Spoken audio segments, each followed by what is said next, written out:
नमस्कार मित्रांनो, काजल मी माझ्या ब्लॉग मी तुमचे स्वागत आहे। सुंदर असे मंदिर दिसते ना, तर त्या पहिले मी तुम्हाला दाखवते। आम्ही आलो होतो कागलला। लग्नाहून येता येताच आम्ही कागलला गेलो राम मंदिराकडे। खूप प्रसिद्ध असं राम मंदिर आहे आणि ते स्वस्त अशा भाज्याही दिसत होत्या। 10 रुपयाला एक पेंडी म्हटल्यानंतर प्रत्येकी एक भाज्या घेतल्या आणि कोथिंबीरच्या 2-3 जुड्या घेतल्या आणि निघालो मंदिराकडे।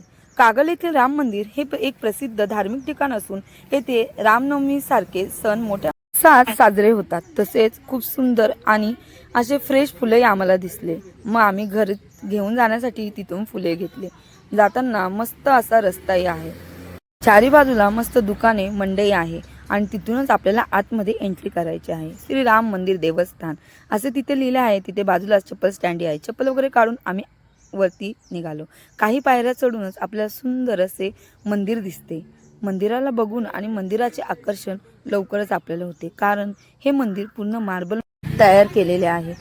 लोकवर्गणीतून उभारले गेले आहे आणि त्याची सुंदर वास्तुकला लक्ष वेधून कोल्हापूर जवळ असलेले कागल शहरामध्ये हे सुंदर राम मंदिर आहे। कागलच्या सांस्कृतिक आणि धार्मिक जीवनाचा महत्त्वाचा भाग बनले आहे। हे एक प्रमुख धार्मिक केंद्र असून रामनवमीच्या दिवशी येथे विशेष उत्सव साजरा होतो। रामनवमीला येथे श्रीराम जन्मोत्सव सोहळा मोठ्या भक्तिभावाने साजरा होतो, ज्यात घाटगे कुटुंबियातील सदस्य पूजा अर्चा करतात। मंदिराची रचना आणि सौंदर्य लक्षवेधी आहे, जे भाविकांना आकर्षित करते।